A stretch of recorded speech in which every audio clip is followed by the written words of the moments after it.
and academic libraries is working to support the county's campaign. So we aim to build our community's resilience to health misinformation. And through our collaboration, we're hosting this training today. So as library workers, we all have a role in helping the general public find reliable information. And a prime opportunity is anytime we have folks that are coming with questions to our service desks or really any type of reference interaction that we have with the public. Next slide.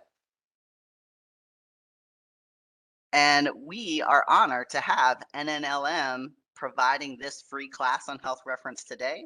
We're going to learn to respond to health questions effectively and ethically, and also explain to users the importance of evaluating that information.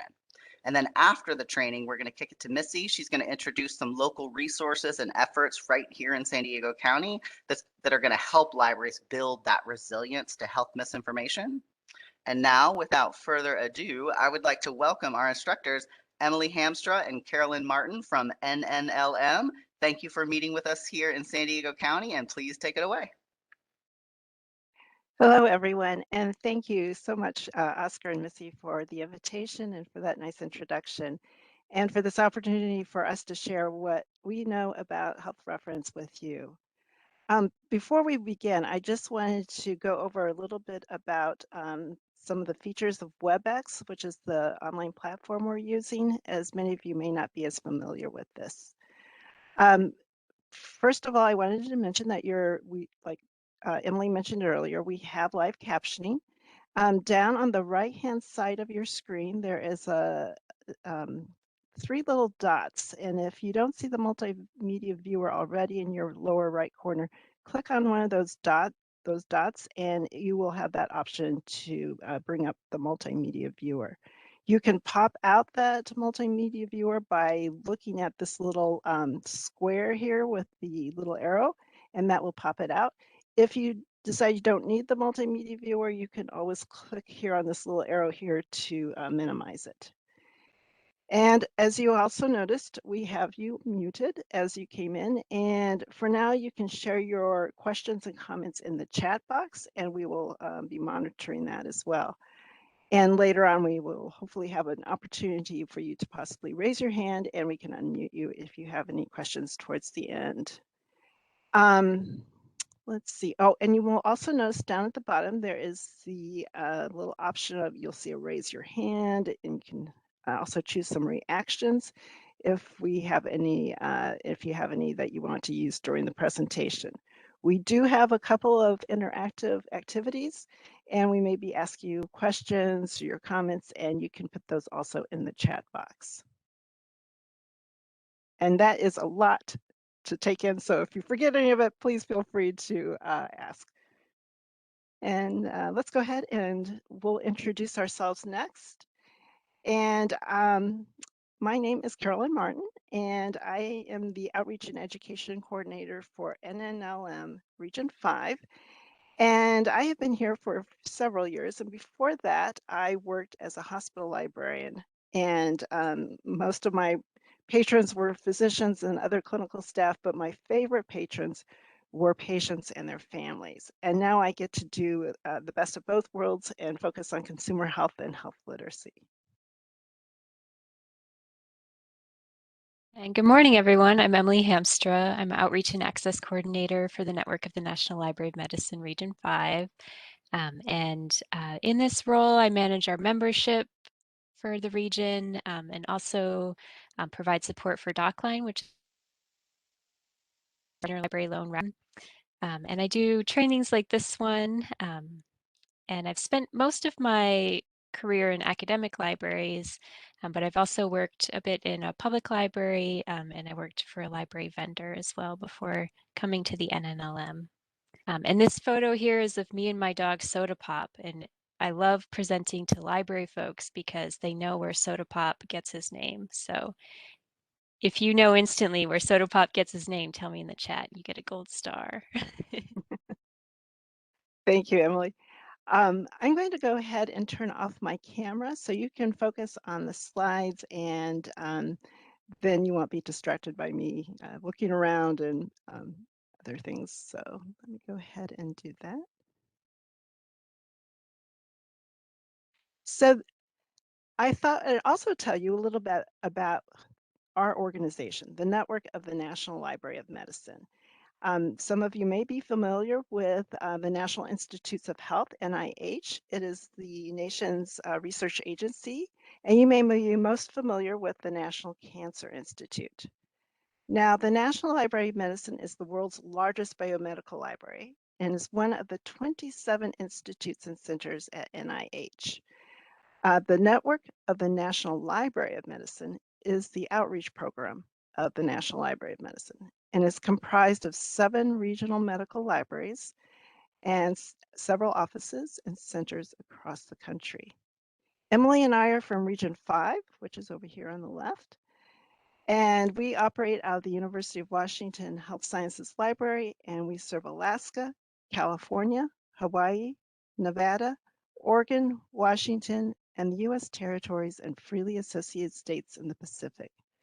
The mission of NNLM is to advance the progress of medicine and improve the public's health by providing U.S. health professionals with equal access to biomedical information and improving the public's access to information to enable them to make informed decisions about their health, which is why we're here today and want to encourage your libraries to become part of our network if they aren't already a member, and to improve the health in your communities. And it is all free. And I also wanted to put in our information to keep in touch with us, and it's there in the chat box.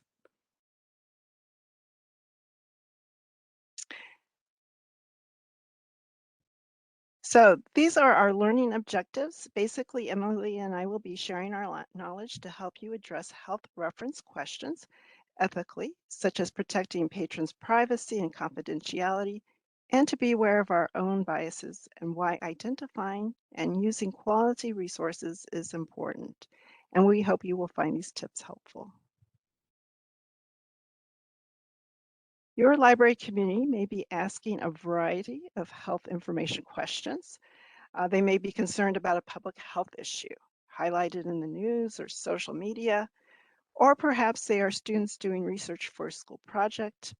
They may be looking for information about a disease or health condition or treatment for themselves or someone in their care. And navigating our way through the healthcare system requires the ability to read, listen, analyze, and make decisions in an area that is very unfamiliar to many of us. And many times we have to do this when we are feeling unwell or anxious, which is why it is so important that the library provide a quality health information reference service. Part of providing health information ethically includes doing what your library can to increase health literacy and to do its part in stopping the spread of misinformation. Some of you may be wondering, what is health literacy? Healthy People 2030 recently revised their definition of health literacy into 2 parts. Personal health literacy is the degree to which individuals have the ability to find, understand, and use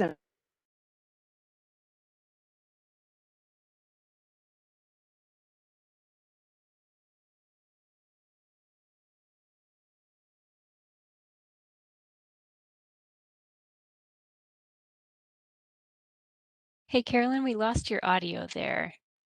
Can you hear and us? healthcare is very complex. Yes?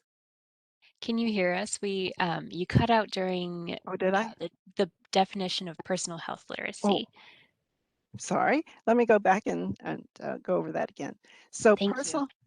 personal health literacy is the degree to which individuals have the ability to find, understand, and use information and services to inform health-related decisions and actions for themselves and others. And this recognizes that individual health consumers may have varying degrees abilities to find good health information, and that they have to understand it and then be able to use that information, whether for themselves or for a family member. And we all know that healthcare is very complex and the medical profession uses their own language.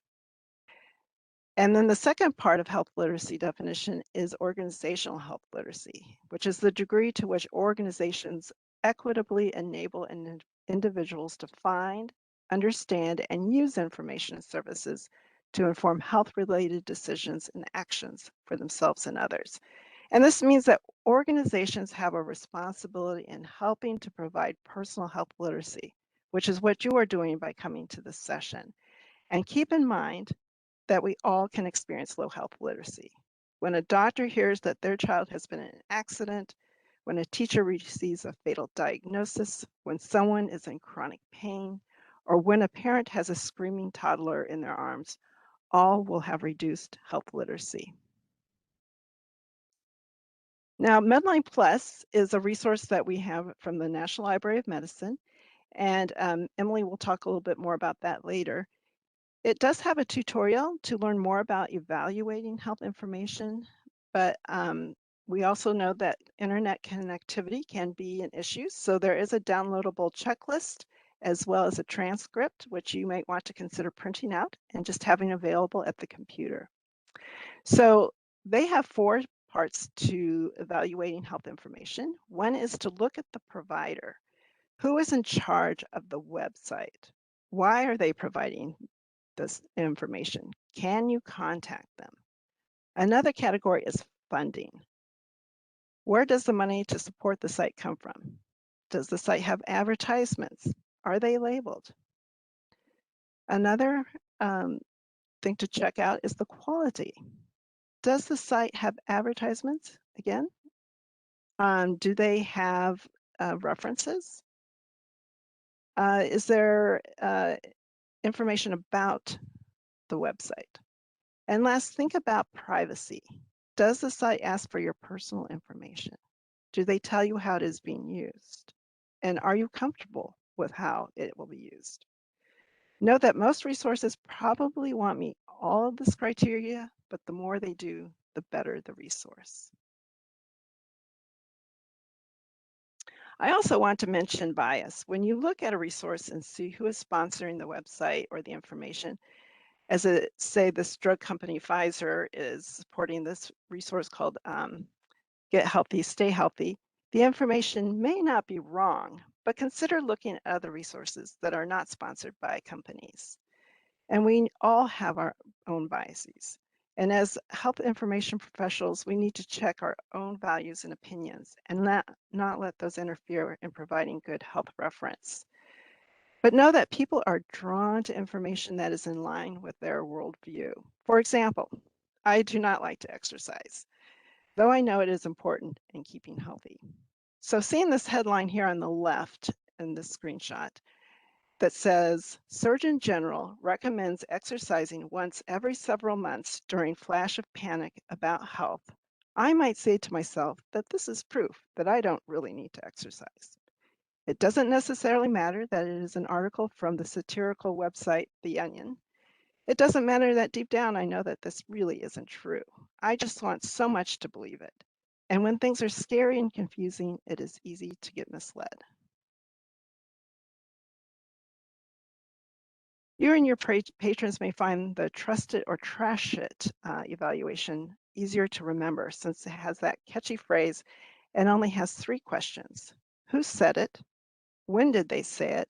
And how did they know? More in-depth information is provided on each of these questions, but if your patrons can remember these 3 questions, they are well on their way to becoming more discerning about the health information they access, whether in the news, in a book, in social media, or any other format. Consider offering these tips on a poster or a handout. So now it is your turn to do some evaluation. We have 3 websites here, and Emily will put those in the chat. And what we're going to do is take about 10 minutes to do this exercise. We'll give you 5 minutes to pick one of these websites and take those criteria that the Medlineplus had, as well as the Trust It or Trash It, and take 5 minutes to evaluate one of the websites. And you can also take a little break and stretch. And then we'll come back in about 10:51.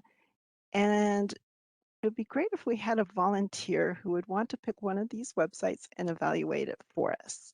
And we'll go over one of those. So let me see here. Emily, do you have the? Yeah, so I just put the websites Okay. in the chat. Okay. And Great. just to clarify, this is a 5-minute activity, right? Right. And we will be Okay. back in 5 minutes. And let me also put in the Medlineplus evaluation link. And I hope everyone can see it. And the trust it or trash it. Let me put that one in.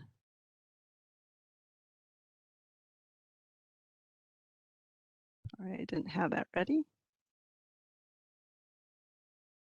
And you can use these to evaluate those websites. So I'll give you 5 minutes. We'll be back here at 10:51 and go over those.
So I hope everyone had a chance to go through one of those websites, and we'll go ahead and take some time to use those evaluation tips to review one of them. Do we have a volunteer? And if you'd be willing to show us how you evaluated a website, just raise your hand or say in the chat. Rob, are you volunteering?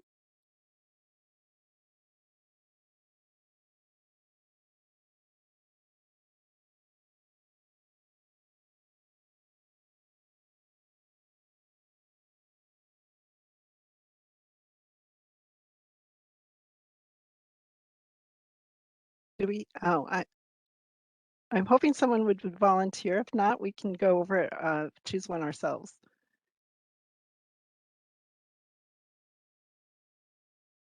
Jen, I see you volunteered. Thank you. Did Jen? Oh, good, good. I'm going to unmute you, Jen. So, Jen, which website did you want to review for us?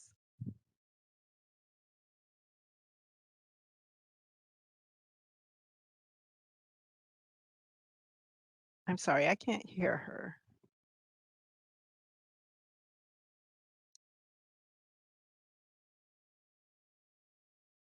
Sorry, I wasn't unmuted. It took just until now. Oh, okay.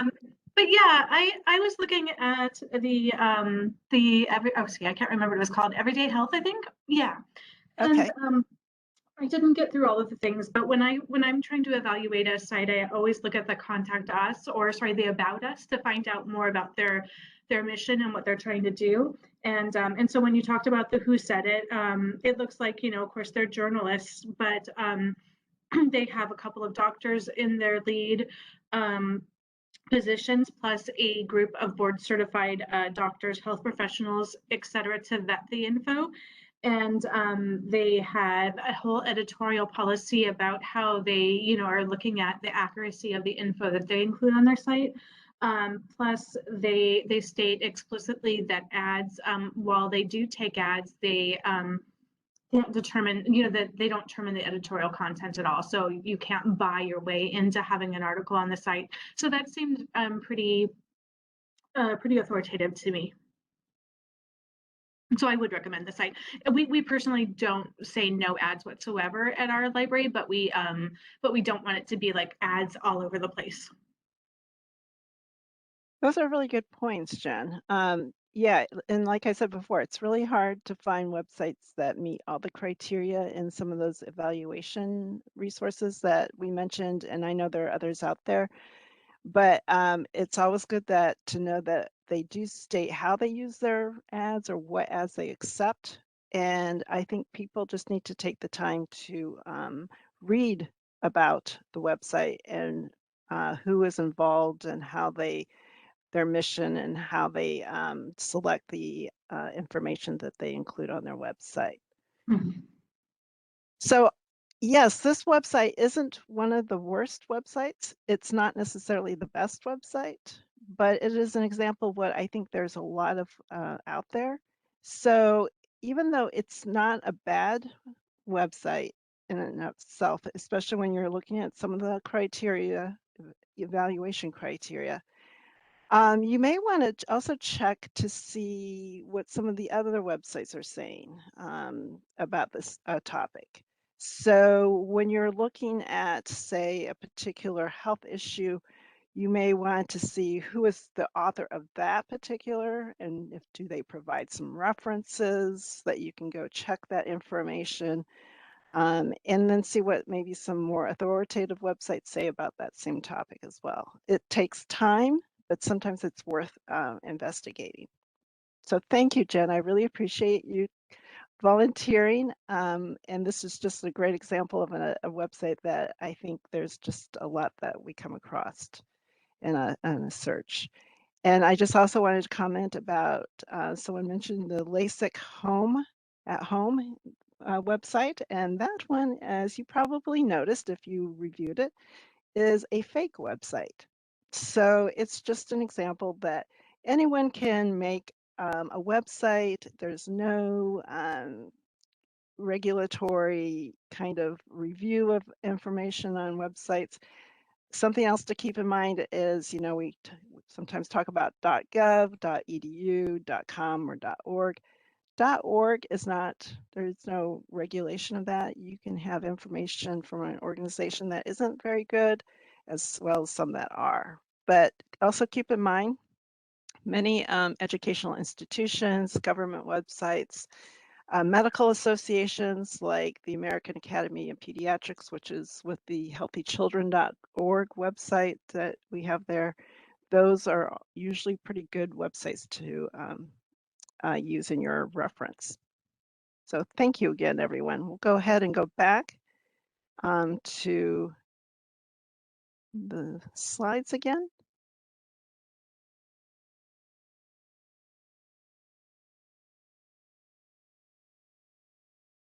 So as many of you know, during the COVID pandemic, many people relied on the internet for information and for social connection. And the need to know how to evaluate health information is not new, but the COVID pandemic has emphasized an ever greater urgency to equip the public with tools and knowledge to help navigate their way through all that information that is bombarding them every day, whether it's from the news sources or social media, scams, or contacts from family and friends, causing what was labeled by the World Health Organization as the infodemic. Even with authoritative resources, information changed from one day to the next. It was hard to know what to believe or what to do, and this is true of any health crisis or even your own personal health. So our human nature wants certainty, and we don't like change. And science takes time, and information changes as researchers learn more. Your libraries probably include publications by celebrities about health. Some celebrities like to think of themselves as health experts. Many people will follow a celebrity's advice rather than their own medical provider. You may want to consider watching the video there on the left, the BMJ, the British Medical Journal. It's about 15 minutes long, and though it was created in 2013, it does provide a greater understanding about when we shouldn't be following celebrities' health tips. For example, if a celebrity is working as a representative of, say, the American Heart Association, that is very different than when they are stating their own opinion or experience. And unfortunately, many medical doctors also contribute to the confusion and spread of health misinformation.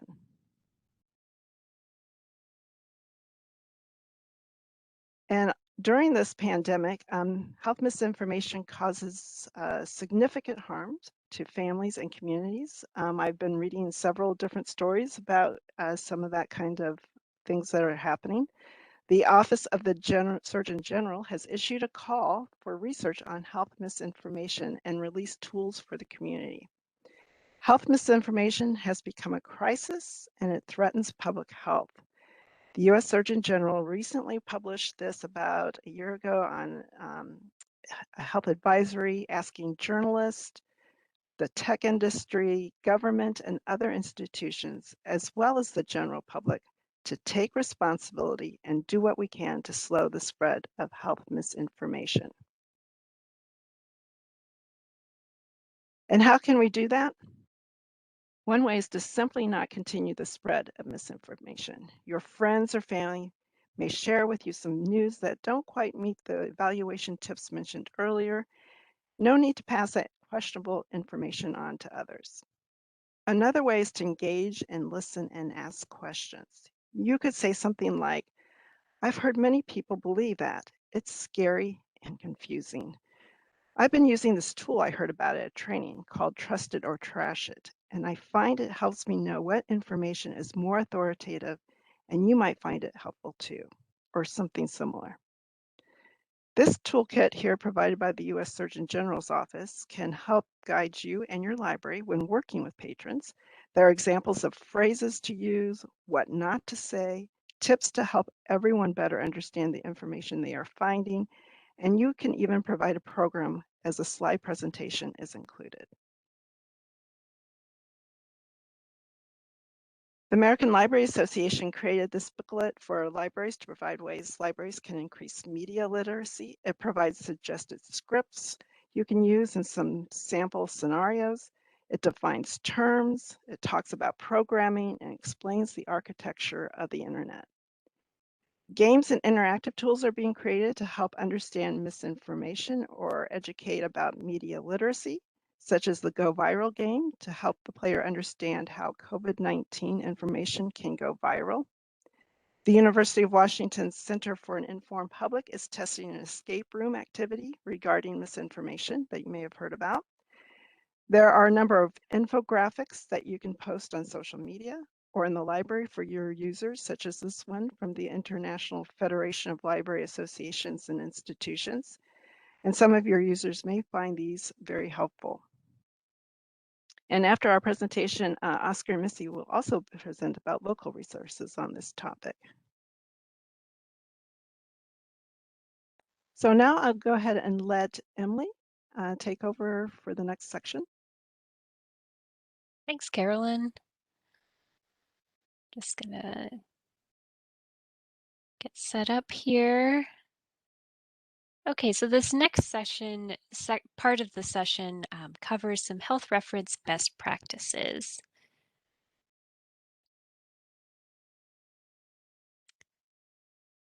Health questions come with many opportunities and challenges, and no matter how prepared you are, patrons are inevitably going to ask a question about something that you've never searched for before. So how many of you have ever been asked a reference question on a health topic? So maybe something about diet or exercise, maybe a specific health condition. If you can tell me in the chat, have you ever been asked a health question at your library? So diabetes related advice several times, at least once a week. Thyroid questions, keto, yeah, that's a popular one right now.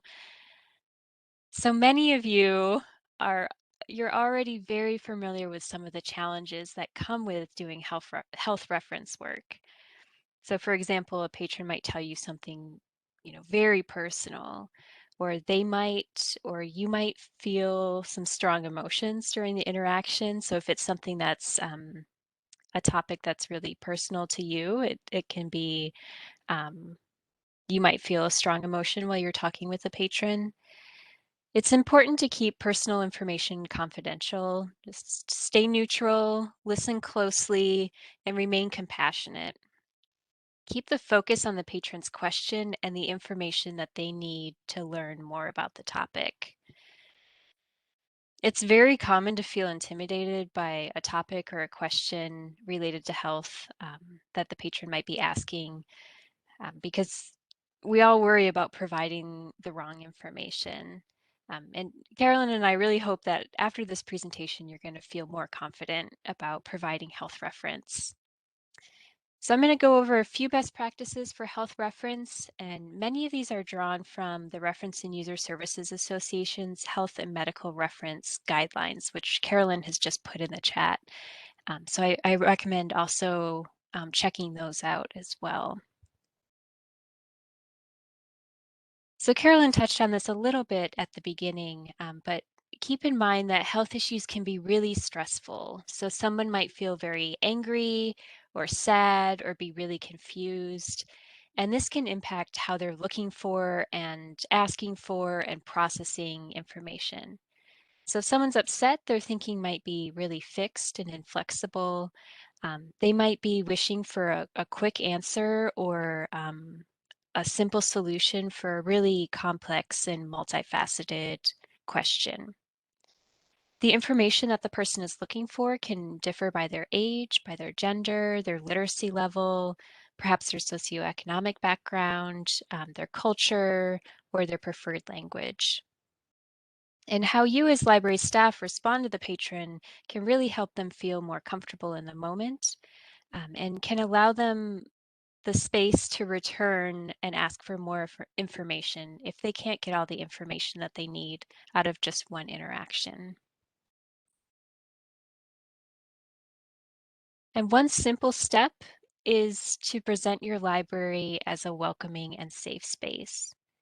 So when a patron asks a question that's potentially sensitive, I know a lot of our reference desks are in busy areas so that people can find us, but that also makes it easy for other patrons to overhear the interaction. So consider lowering your voice so it's not as easy for passersby to pick up what you're talking about. If the patron is uncomfortable speaking about their information need, you might consider taking them to a different area of the library where you won't be overheard as easily. So maybe you'll take them walk through the stacks or find a quiet corner, perhaps a study space or an office, just depending on how your library is set up.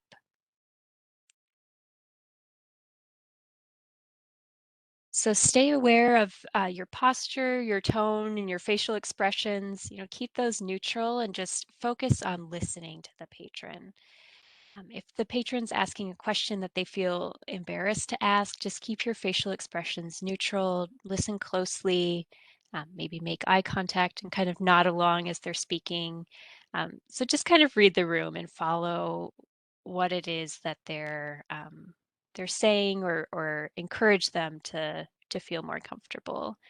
I want to note that communication can be very cultural, and I know that many of you are working with immigrant communities. So I wanted to mention the website Ethnomed, which Carolyn's going to put in the chat for us.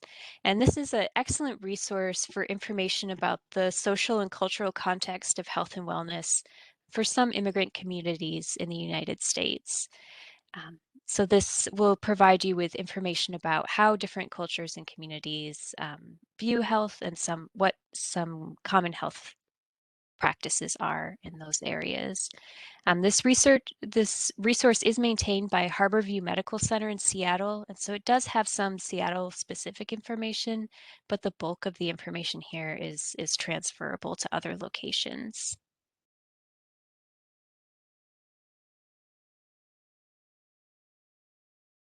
So if a patron tells you that they've received a serious diagnosis, it's absolutely acceptable to express empathy. However, be very clear about what your professional boundaries are. So in a library, you provide information. You can't provide the patron with medical advice or social support. Know when to refer the patron to their healthcare team or a social support group. If it's possible, slow the interaction down. It's okay to need a moment to process what the patron has said before you start looking for information. So you might say, wow, I need a moment to think about where to look for information on that before you get started with your search. I know that slowing down in interaction is definitely easier said than done.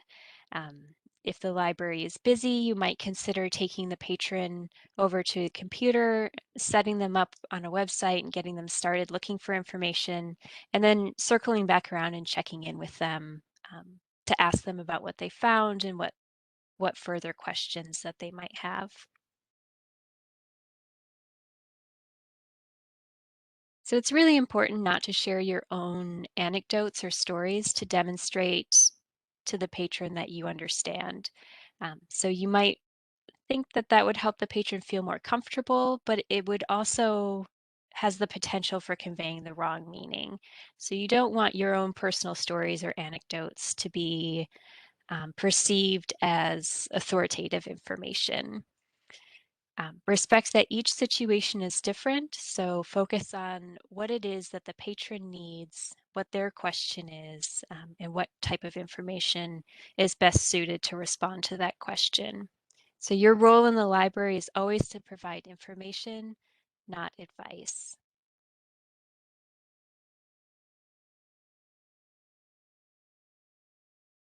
So throughout the interaction, ask open-ended questions. So what kind of information on diabetes are you looking for? If it's a topic that you're not familiar with, you can say something like, wow, that's something I'm not familiar with. Can you tell me more about this? To get the patron talking and to generate some search terms. Or similarly, this is something I've never searched for before. Can you tell me what you already know about it to help me get started? You can ask questions like, okay, what is it that you want to know about leukemia? If someone has a really broad question that they're asking.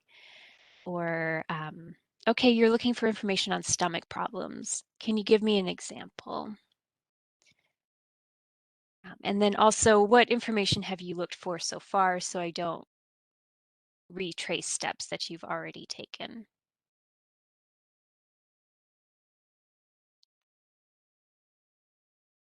So consider the topic and then also the scope of the question. It can be helpful to know the purpose of the information. However, asking if they're going to be using this for personal use or for a family member, schoolwork, that can feel really personal, and that might be an uncomfortable question to ask depending on the situation. So if it doesn't feel right to ask about the purpose of the information, don't ask it. You might instead ask about the category of health information that they're looking for. So there's a lot of different types of health information, and asking about what type of health information they want can help you narrow things down just as quickly as asking for the purpose. So you might say, okay, so you're looking for information about diabetes. What type of information would be helpful for you? Information about treatment of diabetes, prevention of diabetes, nutrition, or maybe something else. Health questions can be really complex. So someone might need just a simple fact sheet about the topic, or maybe a printout about a specific medication, or they might need a medical study. Also consider what language might be best, what format might be best. When we look at Medlineplus, I'll show you some information in languages other than English, and also consider that the patron might want an audio or a video, and some of that is also available in Medlineplus. So as you're gathering information, clarify that you have the correct terms and spellings. This can make a huge difference. So for example, if a patron is looking for information, I saw someone mention thyroid issues in the chat. If a patron's looking for information, are they looking for information about hyperthyroidism or hypothyroidism? So just a few letters off there, but different conditions. So verify that you have the correct one. You might pull up some information and then read a definition of what hyperthyroidism is and check with the patron that you have the correct term and the correct understanding. Provide information from reliable sources, and we'll talk about Medlineplus, which is a reliable source, in just a few minutes. When you're reviewing health information of any type, you can tell the patron, why you trust it or why you don't trust it. If you can't find reliable health information on the topic, you don't need to provide information. I know this can be really tough when somebody asks us a question. We want to be helpful and we want to provide information, but if you can't find good information, it's okay to say that, and refer the patron to their healthcare provider or local hospital or health sciences library for assistance with a question. So if you're stuck, the information that you can provide is a referral to their healthcare provider, or maybe your local hospital library or an academic health sciences library.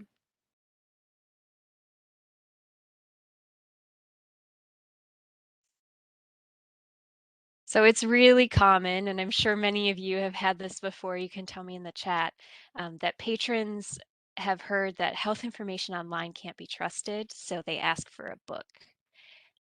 And maybe they're asking for a book because they want to take it home and read it more carefully, or it's because they don't trust anything online related to health information. And in that case, it's okay to tell the patron that you don't have books on the topic if you don't. Some of the most reliable health information that we have is available online. So some of the best stuff that we have is online, and some of the worst stuff that we have is online. So you can tell the patron that you'd be really happy to help them locate reliable health information online and help them print it out and take it home to read. So you might start looking for information on a site like medlineplus.gov, which is information that's collected and vetted by the National Library of Medicine. And always tell the patron again why you trust the site. So you trust this site to provide good information because it's reviewed by experts, it's current, and it provides information from a variety of sources.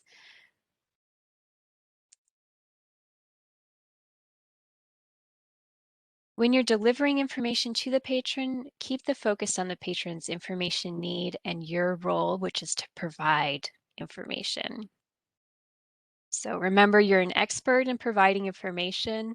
You're not an expert in helping the patron understand their health. That's up to the patron. So you can't diagnose, you can't prescribe, you can't give advice or an opinion. Also, be careful not to let your own life experiences impact the interaction. Really keep focused on what the patron's asking for and how you can provide them with that information. And always refer patrons to their healthcare provider if they have complex questions or if they're having trouble understanding the information that you're finding together and other resources that you're looking at aren't clarifying their information need.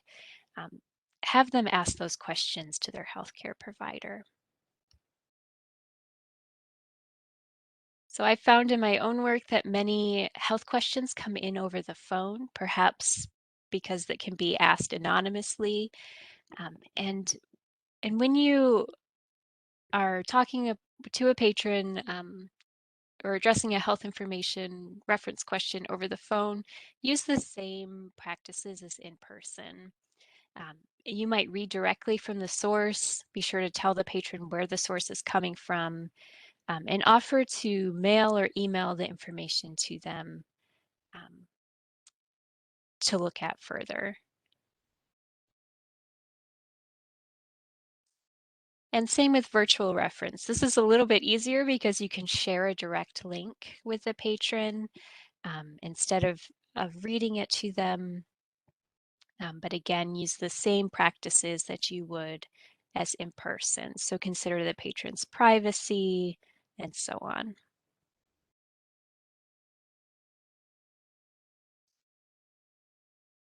Okay, so Carolyn and I are going to do a little role playing now.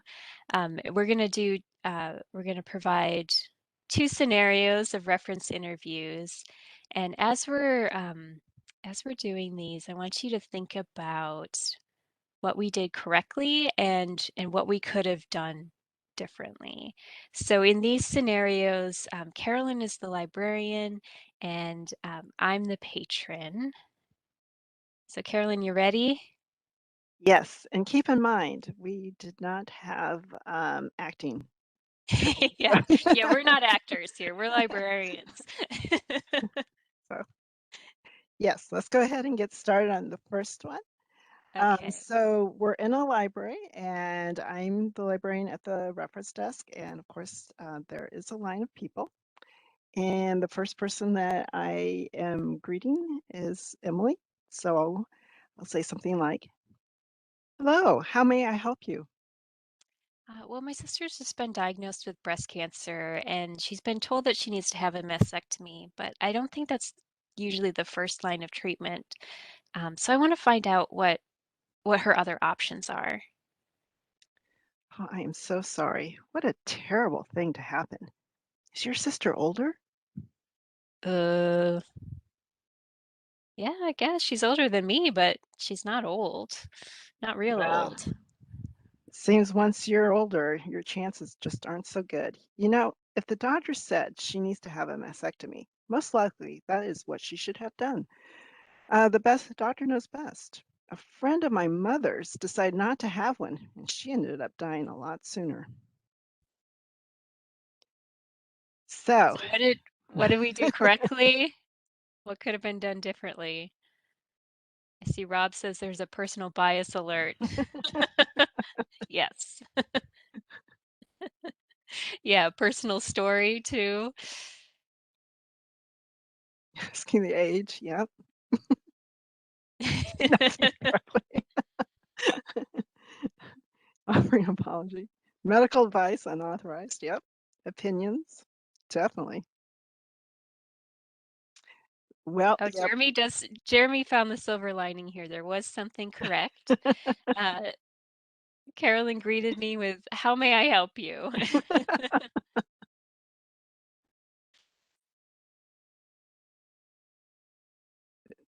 Didn't really find the actual information. That's right.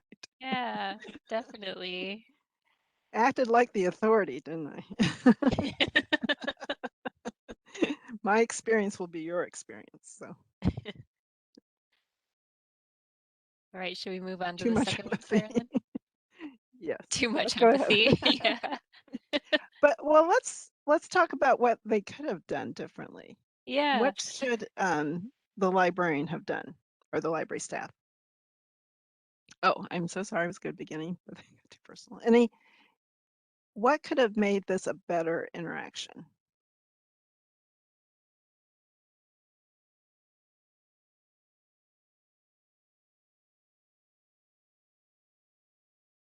So if I were a patron at your library and I came to the reference desk and asked that same question, I have a sister with breast cancer and I'm not sure if a mastectomy is the appropriate first step of treatment. I see What people would you putting do? in comments about using what you had suggested, Emily, with open-ended questions. Oh, I thought great. those are great. Yeah, what do you already know about breast cancer? Let's see what information we can find. I like that line.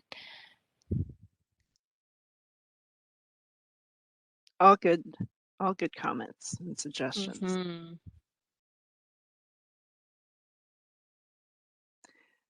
Yeah, these are good. What type of information are you looking for?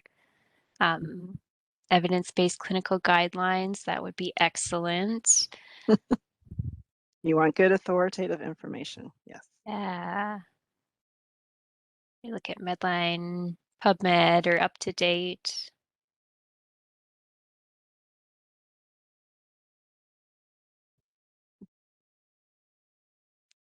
Excellent. Yes. So I feel confident that I could ask this question at your libraries. Well, I like the one, about maintaining privacy, because I Mhm. tried to set the scenario up that we were in an open space, Yeah. and that is important. Yeah, definitely. As soon as the patron mentioned having wanting to know more information, that would be a cue to perhaps move to a more private area. Definitely. Yeah, and this can be especially important if you're working in a smaller library or community where everyone kind of knows each other. So maybe if I came in and told Carolyn that my sister has been diagnosed with breast cancer, well, what if Carolyn knows my sister? That's Um, right. and maybe that's maybe I don't want everyone to tell everyone to know that my sister has breast cancer, but I do have this question that will help me in my own processing of her diagnosis. Yeah, it's especially, if you're in smaller communities where people are a little more close knit, or it can be even more difficult, and it's even more important to keep the confidentiality and privacy. Well, shall we go into the next one? Yeah, let's do it. Okay. Okay, so Carolyn's going to be the librarian again. I'm the patron again. And this is a phone call. So, which Emily mentioned that is quite common. So I will answer the phone and say, hello. Hi, I've got a question and I'm not even sure what to ask really, That's how to okay. say it. Don't worry about that. Let's just start with with you asking as simply as you can what your question is, and we'll go from there. Okay, so I've been reading and hearing about taking, I'm not even sure if I'm pronouncing it right, hydroxychloroquine, hydroxychloroquine, queen. I know it's sometimes called HCQ, and I've heard that it can help protect you from COVID. It's been in the news, and I'm really worried that my family and I might get COVID, and I just thought that maybe this would help. But somebody else told me it's not safe, and I don't know where to look for information on it. Can you help me? Well, it seems like there are a lot of perspectives out there. Let me make sure I understand your question, and you can correct me if I'm wrong. You're asking if hydrochloroquine, also known as HCQ, is safe to take. Yeah, that's right. That's right. Do you have some time to wait here on the phone while I look that up? Yeah, but I've got my children here, but I'll stay on the line. Okay, let me see what I can find here, and if it's going to take longer, I'll let you know, okay? Great, thank you. Oh, here's something from Medlineplus, which is a great resource we use. It says that you really shouldn't be taking it. It says it should only be used under the direction of a doctor or in a clinical study. It also looks like some people have had some serious side effects. I don't think it looks like it's a good idea to take it.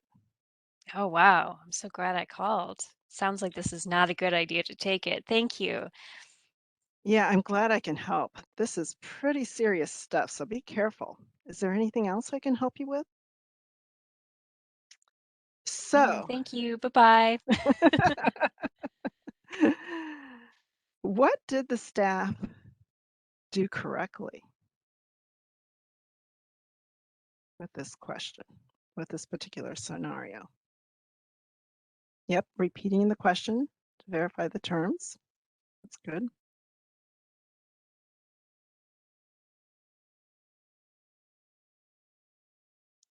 Yeah, Asking Judith, for that's a clar good comment, that there was some opinion inserted in the summary when maybe Carolyn could have just read from the website and let me make my own decision.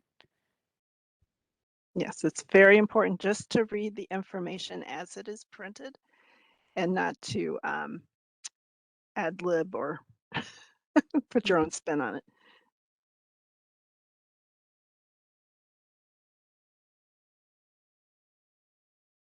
It was kind that you Uh, asked if I could stay on the phone while you looked for information. Yep, found authoritative information. Yep. So, what could have been done differently? What could have made this a better interaction?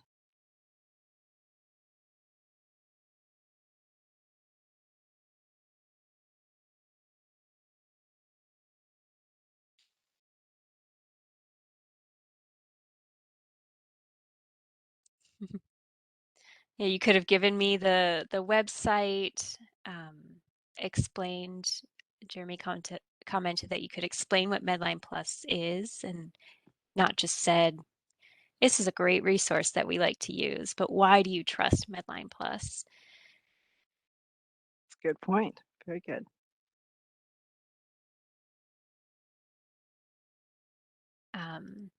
And you did say to me, you shouldn't take this, which is a few people have commented that that was a bit strong. And it's giving You provided advice. advice, yeah. It's, yeah, even, and this is, an example of this scenario is that even though we know something is not a good thing, it's not really our place to state that.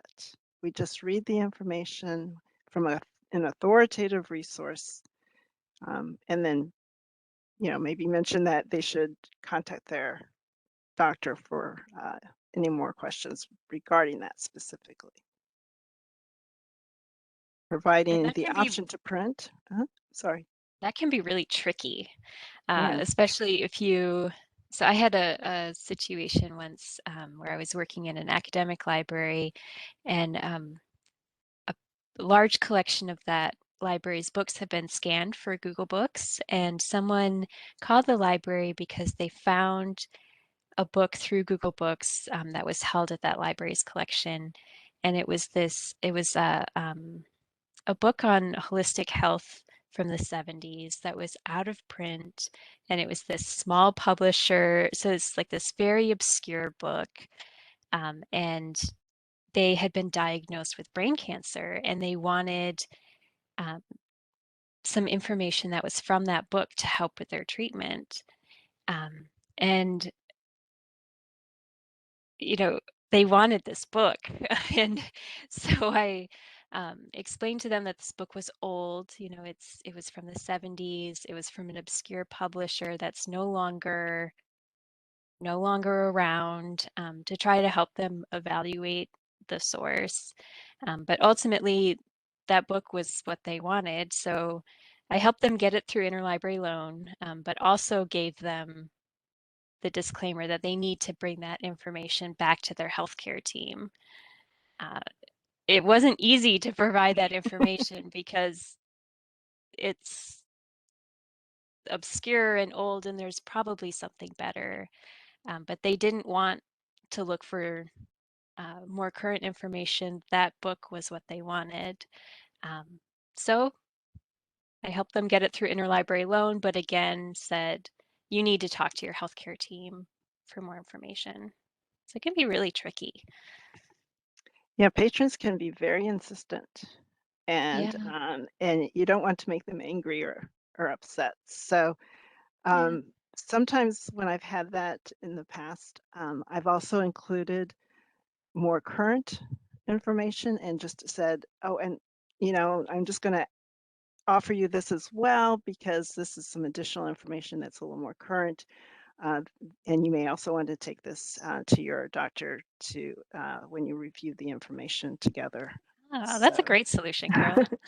so not to deny what they're wanting, but also Yeah. saying, oh, we also have this, and it's another great resource, and it's good to have information from multiple resources, just to to make sure that you've got the information that's most authoritative and current. Yeah. And Rob mentioned something about bringing up misinformation. I don't think it would be bad. You can kind of read the situation. You can also say, oh yeah, the information, you can take some of these moments and have them become an educational moment. And you could say, yes, it is hard to know what is out there, what to believe, and what information to use. And here is an evaluation tool that I'll just include in an email or a packet, or I'll just tell you here on the phone, the website. And I think there's nothing wrong with that. But again, you might be able to tell better during the interaction, read your patrons, you can hear it in their voice or if they're receptive to that. And there are a couple of highlights in the a few things in the chat that I want to highlight. So there's a mention that a lot of patrons don't have a doctor or a healthcare team to contact. Absolutely a challenge. And I've been in situations before where I know probably many of you have too, where you feel like you're somewhat of a triage nurse rather than a reference desk, and that's not where you want to be. So Jeffrey has put a comment in the chat about in San Diego County, you can refer patrons to 211sandiego.org/health-wellness to discover some health services. So that might be a resource for you when you're in a situation like that. I also wanted to mention, I saw someone had said provide information that covers both pro and con and different opinions. Mm-hmm. I have some concern about that. When it comes to health information, if the information is from authoritative evidence-based resources, that's one thing, but health information is not a neutral ground where you have everybody's opinions or viewpoints. It's a different topic, kind of like legal information. You wouldn't just put everybody who, unless they have the authority, that kind of information. So as long as it's coming from an authoritative resource using those evaluation guidelines or tools, then that might be one way to discern whether you're providing different viewpoints of health information. Not sure if I'm making that clear, but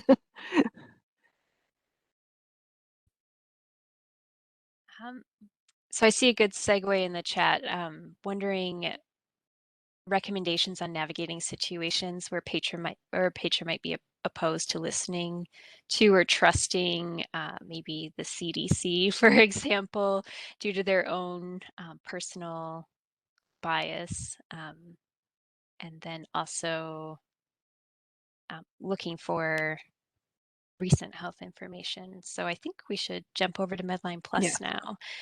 Um, Thank So you, I'm everyone. gonna, yeah, thank you. This is the chat here. So I'm gonna stop my video again.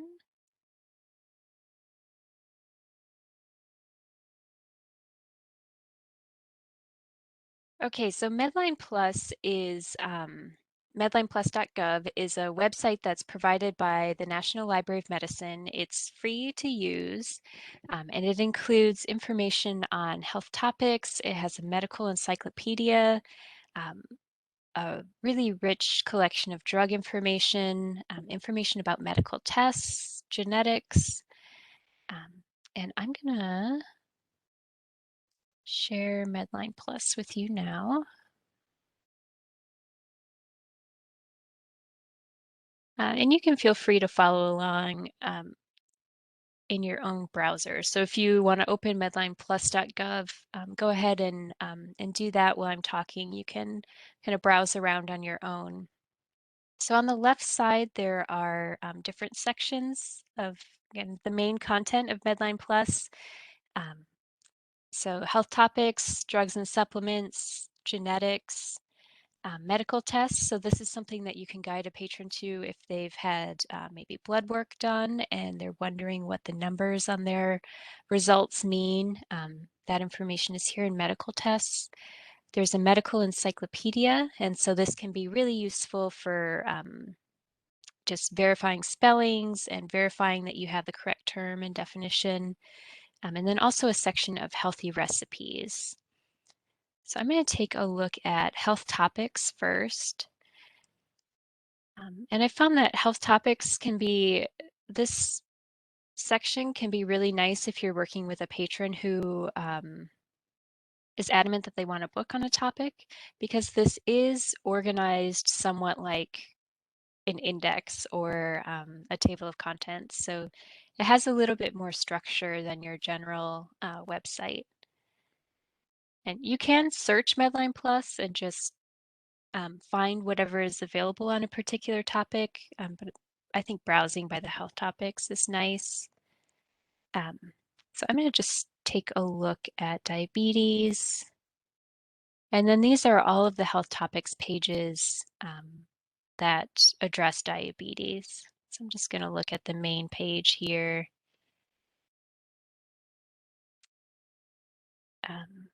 And the health topics pages provide a summary or an overview of the condition or topic. And so this is if you're on the phone with a patron or if you're working with a patron and they can't see your computer screen, this summary is something that you might start by reading to them. There's always a Start Here section, which provides kind of general information. And you'll notice that the content here is all coming from other websites.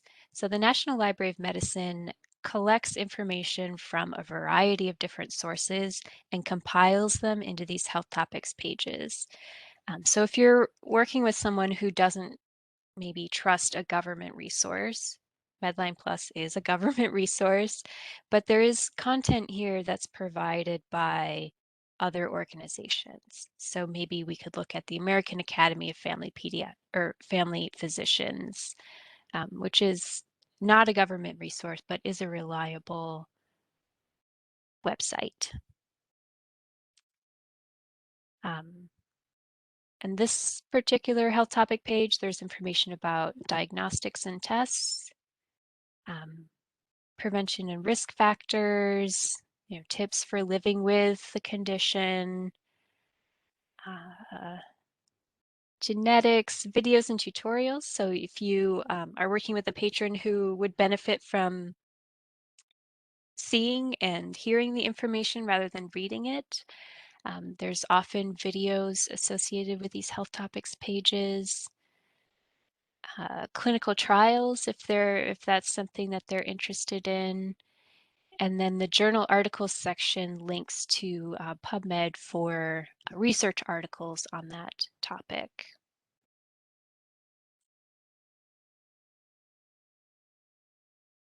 So there's a lot here on these health topics pages. I'm going to go back to the home page. Medline Plus is available in Spanish, so you can switch to the Spanish edition here on the home page. You can also link directly to the Spanish edition from your library if you'd like. And this is person translated, so it's not machine translated. And all of the information in the health science or the health topics pages is translated and culturally relevant. So if and you'll notice that the health topics pages are a little bit different between the English and the Spanish, and that's just because there might be different information available in Spanish and English, but it does go through the same review criteria. I go back to the home page, switch back to English. If you're working with a patron who would like information that's in a language other than English or Spanish, there is some health information available. Down here at the bottom, there's health information in multiple languages. You can also find this by searching the site, but we can browse to see what's available here. So it's arranged by language, and you can take a look at the language that you're interested in.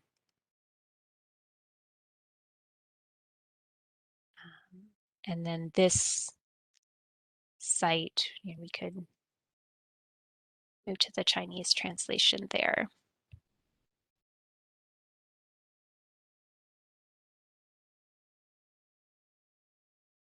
So Medline Plus links out to other reliable sites. I'm going to navigate back to the home page. There's also this easy to read health information. So most of the information on Medline Plus is written at, I can't remember exactly, Carolyn, maybe you know, it's like a 6th or 7th grade reading level. Yes, I think that's what it is. Okay. It may vary according to the resource too, a little bit. And then the easy to read health information is probably 3rd or 4th grade reading level. But so this is more kind of simplified language. So if you're working with a patron and they're having a hard time just understanding the content, remember we talked about how we all have lower health literacy at different times in our lives. Looking at the easy to read information can be helpful. So you might say something to the patron like, I really like this easy to read information when I'm just getting started, because it gives me a good understanding of the issue.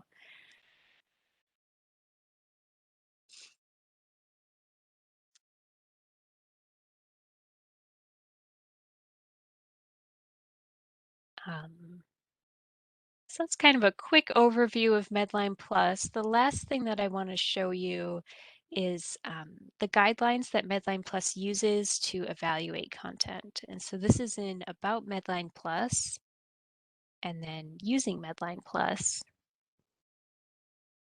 and Guidelines for Links. And so this is the criteria that's used when the National Library of Medicine folks are reviewing content for Medline Plus. So it's very clearly stated how information is evaluated here. And we do, the NNLM does offer an hour-long class about Medline Plus. And I'm going to put that link in the chat. So if you're interested in digging in to Medline Plus more, I highly recommend that class. It's an on-demand class, so you can take it at any time.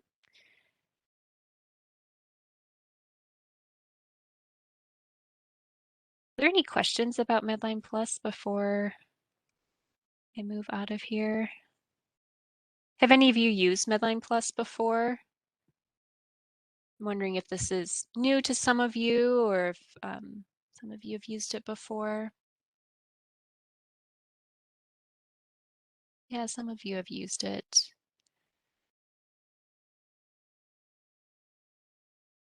So mainly PubMed.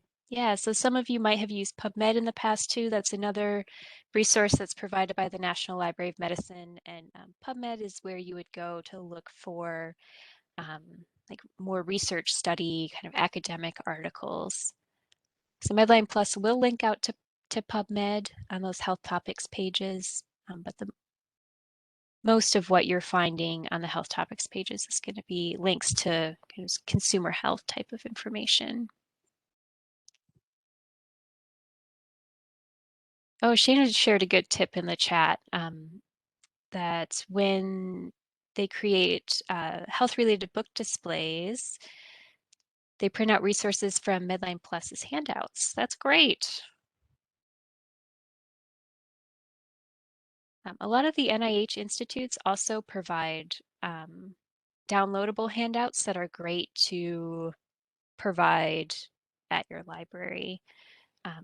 So you can check the NIH website and look at each of the institutes, and then some of them have brochures that you can either print out, or in some cases you can order and have them sent to your branch as well.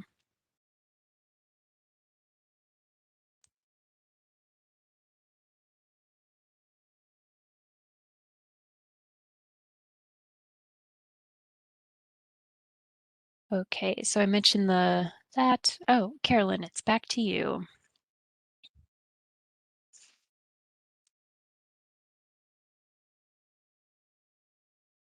Thank you. I just was putting in the NIH link for health information that you can also explore.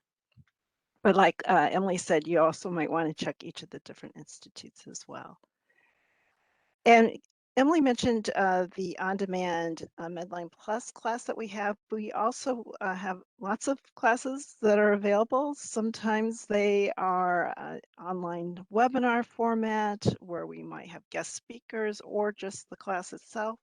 We may have, we also have asynchronous online classes using Moodle, so they're scheduled, but you have like a month to work through the class. And then we have on-demand online classes like the Medlineplus one, which is that you have like almost, several months to work on it at your own pace, because we know that everybody's schedules are different and your time is limited. So it's kind of hard sometimes to attend those live sessions. Many of our live sessions are also recorded for you to view later as well. We do sometimes have special events. Last year we had one on COVID misinformation and one on healthy library wellness that we had. And of course, all of these are free. So you just have to create a user account and then you can register for any of these.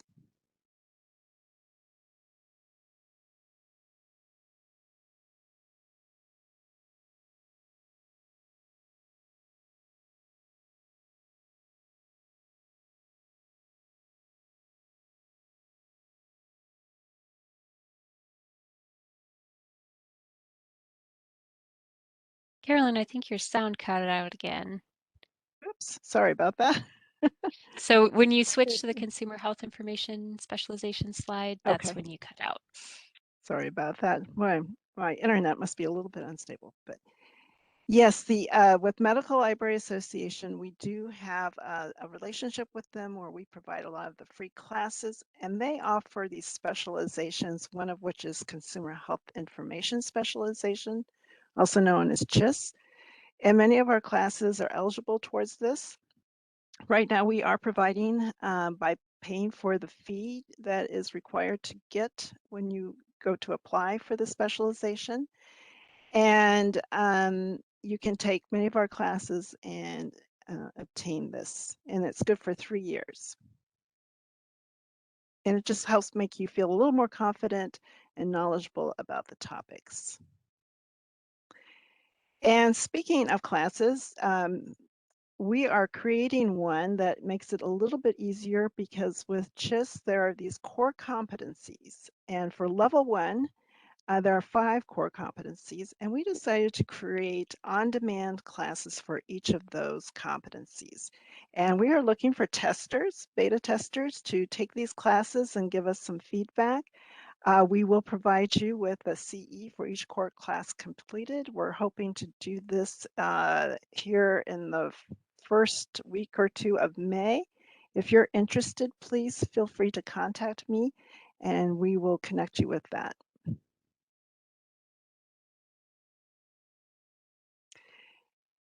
And you know, in addition to our classes, you have different ways to also keep up on consumer health or health literacy. There are different organizations that you can join or check out their website. The health literacy happens here. Image that you see there at the top. They have a listserv. It just kind of keeps you aware of some of the resources. We did some work with the Public Library Association, and they created the Healthy Community Tools for Public Libraries website. There is the journal Consumer Health on the Internet. It does cost, but you can maybe see if there's anything there that's worth purchasing for your professional development. The Programming Librarian is also with the American Library Association. Lots of great programming ideas you can either take or add your own. You will see webinars that are there as well that you can attend. So there's lots of different resources that you can use to keep up on this topic. And with your libraries being trusted source for health information in your communities, you may, you know, it's great that you would be able to partner with other community organizations in your area. And these can help make your your access to health information easier for your communities. You can provide a program or have services. It's just a great way to connect with people. And we also wanted to let you know that we provide funding opportunities for our members. And as I mentioned earlier, membership is free. This is institutional membership. And you may want to talk to your leadership to see about becoming a member if your library isn't already one. And you may want to start thinking about some of the kind of programming or services you want to offer. Some people I know have done things like blood pressure kits that they have checked out. Others we've had for collection development on for books that are on health topics. There's a wide range, and we announce those every so often. And you may want to visit our website. And I don't know if Emily has that link. And in that link, there is information to check our social media as well as our news listserv that you can view these announcements. And every week we send out a weekly digest that includes classes that are coming up, resources, news, as well as the funding announcements. And just to let you know, you won't get much at all in your email from us. It's just for us to post some things, and we try to keep that at a minimum. So, well, we want to do a little quiz. I think we have a little bit of time. And if you would like to put your answer.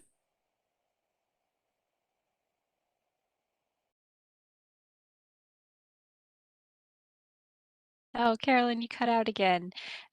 So I'll take this up. So we want to know what we want you to show what you know. So you can answer true or false in the chat. Communication. Whoop, audio? So Carolyn, your audio cut out. I cut it out again. So yeah, so I just covered kind of Okay. what we're going to do with this true or false section. But if you want to start by reading the first one there. Okay, let's see. Can you hear me? Yeah, we can hear you now. I see people are answering those, but I'll read them anyway. Your nonverbal communication is just as important as your verbal communication. And I see a lot of true for that. That's so true. Emily mentioned our body language or the way we stand. All those are important, as well as how we listen to people. To show patrons you care, tell them a little bit about your similar health experience. That's right. No, we shouldn't be doing that. Keep the focus on the patron, not ourselves. It's helpful for a library volunteer, a retired physician, to provide medical advice to patrons. Should the volunteer who is a retired physician provide medical advice? No. When you have volunteers, whether they have healthcare experience or not, they are there as volunteers and not in their healthcare role.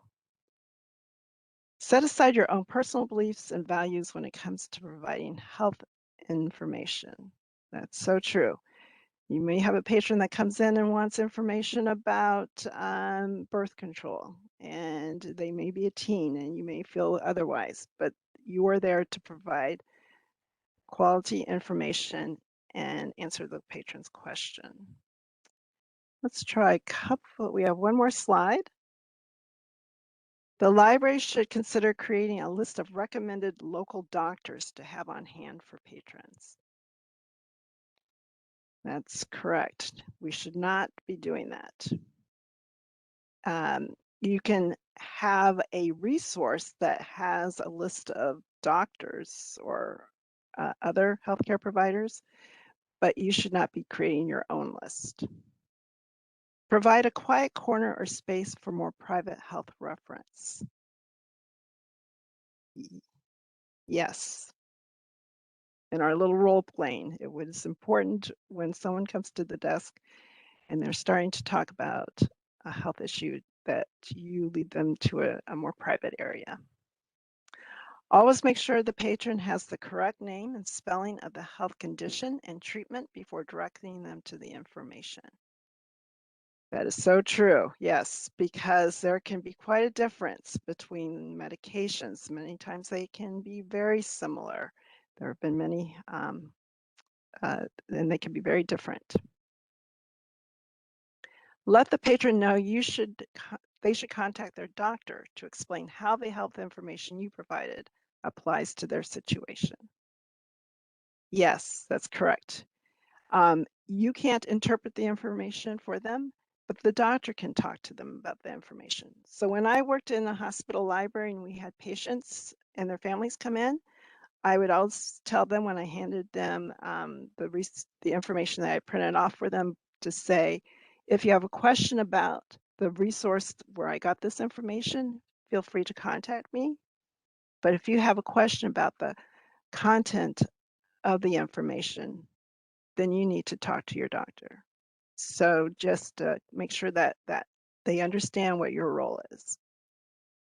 Well, thank you, everyone. And I think we have about 5 minutes for questions. And I think Emily mentioned that we have our resources and our PowerPoint on that one web page. I'm sorry, I don't have it handy here. Yeah, that's And, okay. I'll put it in the chat again, Carolyn. And I also mentioned that there are some brochures and fact sheets that you can download, and there's a good collection from the National Institute of Mental Health, which is a NIH agency, and they will send you information in Spanish or English. So I'm going to put their information in the chat there. And again, if you're interested in, is the CHIS certification for librarians only? I don't believe, I think any library staff can get it. Mm-hmm. And if you're interested in taking that, being a tester for the CHIS on-demand classes, feel free to contact me, and that's my email there, and I will be happy to sign you up. And you will get MLACE for each of those that you take.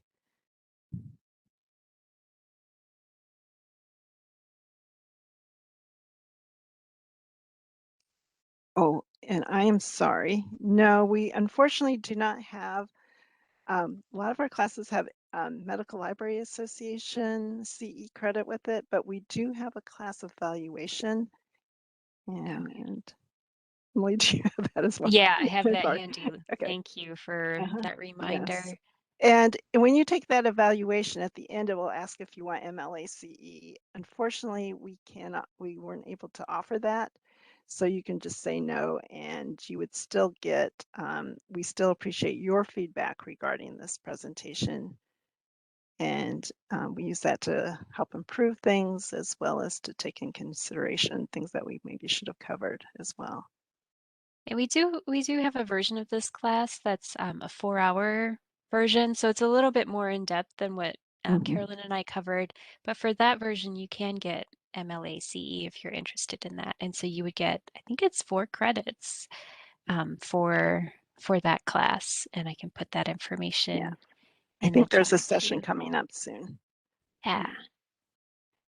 And I saw Carolyn and I have been teaching it, but we won't be teaching it in the next session. And I saw a question earlier. Sorry.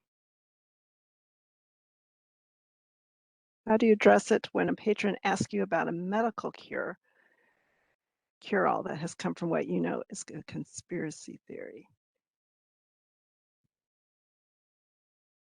Well, I would approach that as there are different ways you can do that. If the patron is in the library with you, you can go to a library and invite them to participate in your search. And you can use that as an educational opportunity as well. So, because some people will prefer using certain, like using Google or something rather than an actual health information resource. But you can, if you find information about this particular medical cure-all, you can take those evaluation tools and that we mentioned. There's also the CRAP test. I think there's one called Shift that you can take, as well as the Trusted or Trash It or the Medlineplus one, and apply those criteria as you look at the website or the book or the resource that you may find this information on, and just kind of go through it with them. And you don't have to judge them, or, it's just, okay, so it's not meeting this criteria, it's not meeting this criteria. And then you could say something like, let's approach this a different way. And you can maybe ask about what kind of, why they're interested in this medical cure-all. Is there a certain health condition that maybe you could look up instead and see what might be available that way? I know that sounds a roundabout way, and it may not be your patron may not be as receptive, but if you just kind of take the approach of evaluating that information and approaching it that way. Emily might have some other options to. I think that's great. I think the hardest and most important thing that we can do is help people think critically about the information that they're looking for and that they're finding. But ultimately, it's up to them how they use it. Right.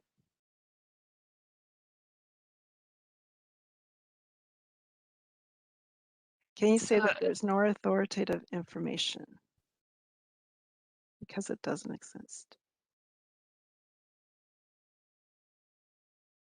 Yeah, I think so. You could say, yeah, you could say, I don't trust this information because this source is old. This,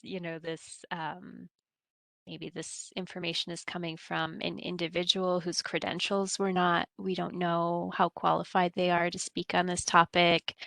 And so kind of talk through how you are evaluating it and interpreting the information. and you could say, this is how I've been trained. This is how we are trained in the library to provide this kind, information on health. We use these tools to help guide us in providing that information. And this particular resource does not meet that, or very many of these on my checklist. So I would be very doubtful. I would not be able to offer you this information. But you know, they can look for it on their own as well. There's nothing stopping them from doing that. And I know we talked about not having our own opinions and stuff, but when it comes to providing the health reference information, that's different because you're following some criteria, you're following your training and your All right, I professional see there's standards. some more questions in the chat, but you can email us too. So our contact information is there. If you have additional questions that we didn't get to, please contact me and Carolyn, and we'll be happy to follow up with you and chat more. But let's move on to the San Diego resources. Great. Thank you so much, Carolyn and Emily. If we could all just give a virtual round of applause for them. Wonderful presentation. And now we're going to kick it to Missy to share some health information resources and initiatives that are happening right here in San Diego County. So next slide, and Missy, please take it away. Okay, so let's begin with efforts by the San Diego County government. The county is developing programs and events to help residents understand health misinformation and find credible health information. For instance, HHSA, the county's Health and Human Services Agency, has this web page, Evaluating COVID-19 Information. It explains misinformation and offers guidance on finding credible sources, recognizing false claims, and learning facts about COVID-19. Additionally, HHSA hosts the COVID-19 Public Health Misinformation Panel.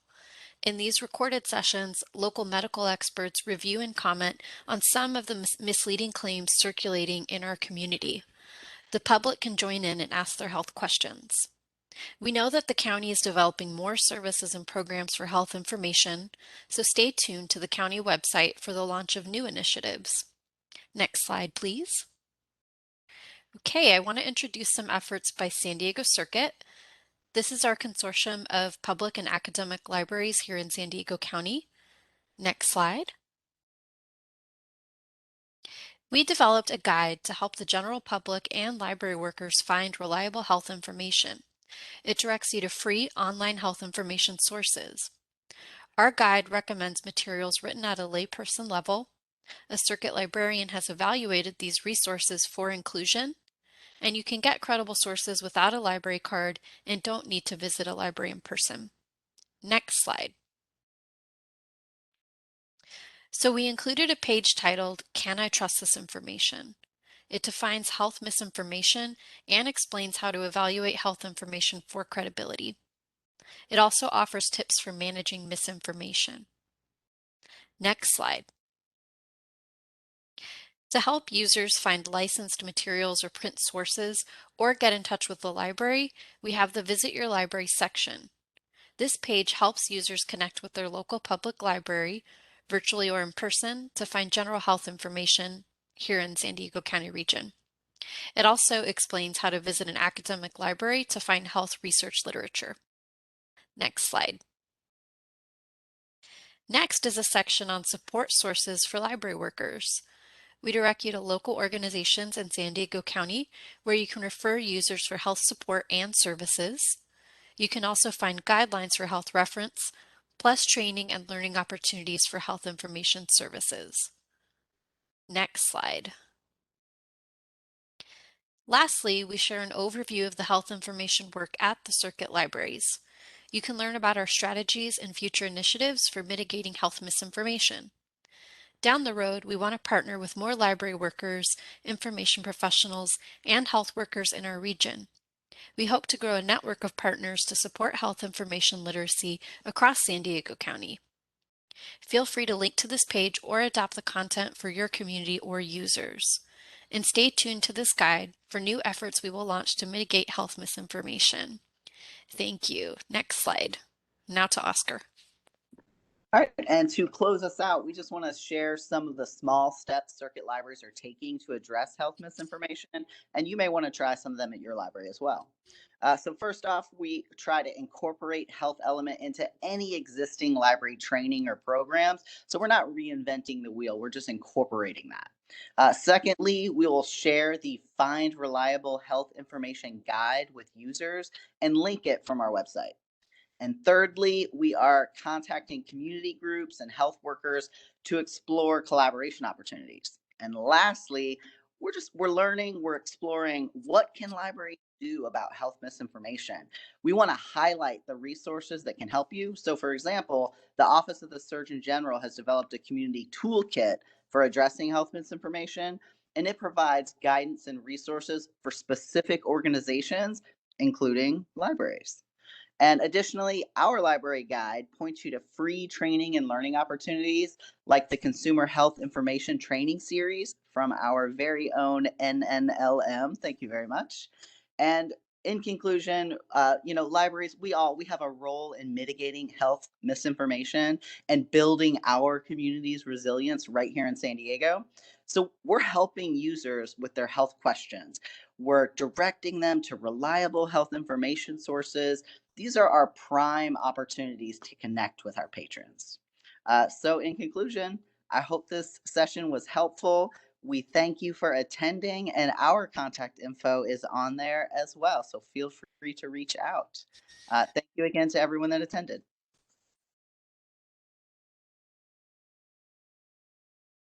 Thanks, everybody. Bye bye. Thank you. I'm going to stop the recording.